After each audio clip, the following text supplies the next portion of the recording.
Hi friends, हमने पिछली video में बात की थी हेल्थ इंश्योरेंस की जरूरत और उसके फायदे के बारे में। क्यों जरूरी है हेल्थ इंश्योरेंस। तो मुझे उम्मीद है आपने वो वीडियो देखा होगा। अगर नहीं देखा होगा तो नीचे डिस्क्रिप्शन में उसका लिंक दिया है, एक बार जरूर देखें।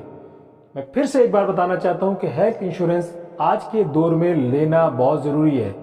जिस तरह से कार का इंश्योरेंस आपके लिए लेना बहुत जरूरी होता है, उससे ज्यादा जरूरी है कि आप अपना हेल्थ इंश्योरेंस लें। और कितनी बड़ी आयरनी है कि कार का इंश्योरेंस तो होता है जब रोड पे जाती है, लेकिन जो उसको ड्राइव कर रहा होता है जनरली उसका इंश्योरेंस नहीं होता है, क्योंकि सिर्फ 46% पॉपुलेशन इन टोटल हमारे हिंदुस्तान में इंश्योर्ड है। और अगर हम सिर्फ हेल्थ इंश्योरेंस कंपनीज की बात करें तो सिर्फ 28% पॉपुलेशन इंश्योर्ड है, हम अगर गवर्नमेंट कवरेजेस की बात हटा दें तो दोस्तों इस वीडियो में हम बात करने वाले हैं कि हेल्थ इंश्योरेंस पॉलिसीज कितने तरह की होती हैं। जनरली दो तरह की हेल्थ इंश्योरेंस पॉलिसीज होती हैं।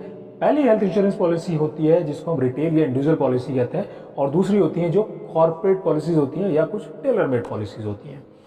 हम पहले बात करते हैं दोस्तों इंडिविजुअल पॉलिसीज की या रिटेल पॉलिसीज की। रिटेल पॉलिसी या इंडिविजुअल पॉलिसी वो होती है जो आपने खुद से प्रीमियम पे करके किसी इंश्योरेंस कंपनी से डायरेक्ट खरीदी हो या किसी ब्रोकर के थ्रू खरीदी हो या ऑनलाइन खरीदी हो।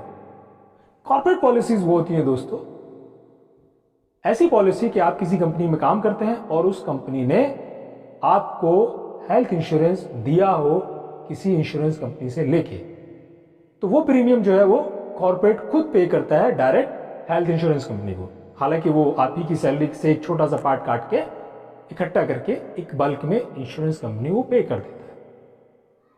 अब दोस्तों इनमें बेसिक डिफरेंस क्या है। इन दोनों पॉलिसीज में जो बेसिक डिफरेंस है वो है आपके इलनेस कवरेजेस का।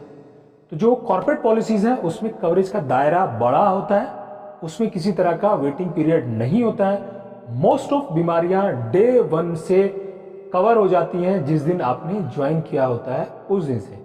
कुछ एक्सेप्शंस हैं, जैसे कॉन्जेनिटल एक्सटर्नल डिजीजेस बहुत सारी पॉलिसीज में कवर नहीं होती है, या जैसे मैटरनिटी कवरेज है वहां पे भी कुछ पॉलिसीज में वो लोग वेटिंग पीरियड लगा देते हैं कि नहीं जी आपने अगर एम्प्लॉयमेंट लेट्स से अपनी एक्सपेक्टेड डेट ऑफ डिलीवरी से चंद दिन पहले ही ज्वाइन किया तो शायद आपको कवरेज ना मिले, लेकिन मोस्ट ऑफ में कवरेज होता है।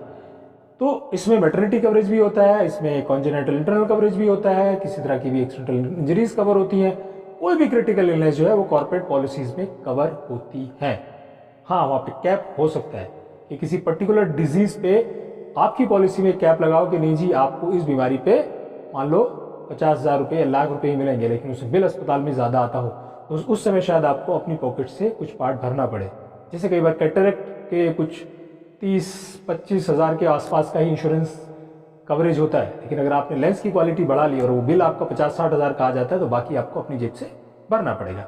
लेकिन ओवरऑल आपको कॉर्पोरेट पॉलिसीज में मोस्ट ऑफ बीमारियां डे वन से कवर हो जाती हैं, चाहे आप हो या जो भी आपके डिपेंडेंट उस पॉलिसी में जुड़े हैं, आपके माता पिता या आपके इन लॉज और आपके बच्चे और आपकी फैमिली। अब बात करते हैं दोस्तों इंडिविजुअल पॉलिसीज। इंडिविजुअल पॉलिसीज में कवरेज का दायरा थोड़ा सा सिमटा होता है, लेकिन समय के साथ साथ वो दायरा बढ़ता जाता है। यानी कि आपको इंडिविजुअल पॉलिसीज को रन करना होता है कुछ दिनों तक उसके बेनिफिट्स लेने के लिए। तो बहुत सारी ऑलमोस्ट सारी ही इंश्योरेंस पॉलिसी जो है इंडिविजुअल, उसमें आपका वेटिंग पीरियड होता है कुछ इलनेसेस को लेके। हाँ, एक्सीडेंटल कवर जो है वो आपको डे वन से शुरू हो जाता है, कहीं कहीं उसमें भी 30 दिन का वेटिंग पीरियड होता है। अदरवाइज एक्यूट इलनेसेस कवर हो जाती है, जैसे आपको फीवर हो गया, आपको एक्सीडेंट हो गया, या जैसे अभी कोरोना का पीरियड है या टाइफाइड हो गया, इस तरह की जो बीमारियां हैं उसमें आपका, या जैसे ऊपर वाला ना करे अभी डेंगू का सीजन आ रहा है, तो ये आपके पॉलिसीज के कवरेज हो जाते हैं। जनरली आपके 30 डेज के बाद मोस्ट ऑफ चीजें कवर हो जाती है। लेकिन बहुत सारी ऐसी बीमारियां जो जिनमें सर्जरी की जरूरत होती है, वहां पे इन्होंने कुछ क्लॉज लगा रखे हैं कि उसमें वेटिंग पीरियड लगेगा आपकी पॉलिसी में। जैसे नाक कान गले की बीमारियों का जनरली 1 से 2 साल का वेटिंग पीरियड होता है। यानी कि अगर आपने या आपके बच्चे को टॉन्सिल्स हो जाते हैं और आप टॉन्सिल्स का ऑपरेशन कराने चले गए अपनी पॉलिसी के 6 महीने बाद ही, तो हो सकता है आपको उसमें कवरेज ना मिले। तो इसलिए पॉलिसी का डॉक्यूमेंट ध्यान से पढ़ने की जरूरत है, क्योंकि उसमें क्लॉज हो सकता है कि आपको 1 साल या 2 साल के बाद ही टॉन्सिलाइटिस का कवरेज मिलेगा। दूसरा, जैसे बहुत सारी पॉलिसीज में स्टोन्स का भी जो वेटिंग पीरियड है वो 2 साल तक का होता है। तो किसी को अगर गॉल ब्लैडर स्टोन है या किसी को किडनी स्टोन है, ऐसी कंडीशन में हो सकता है आपको 2 साल का वेटिंग पीरियड पहले पूरा करना पड़े, तब आपको कवरेज मिलेगा। ऐसे ही जैसे घुटने के ऑपरेशन की जरूरत पड़ती है बूढ़े लोगों में, जिसको घुटना प्रत्यारोपण या TKR कहते हैं, टोटल नी रिप्लेसमेंट, तो वो जनरली 4 साल के बाद कवर होता है। तो आपको ये पॉलिसी रन करनी होती है एक पीरियड के बाद। और कोई भी इंडिविजुअल पॉलिसी जब आप 5 साल रन कर लेते हैं तो प्लीज उसको बंद ना करें।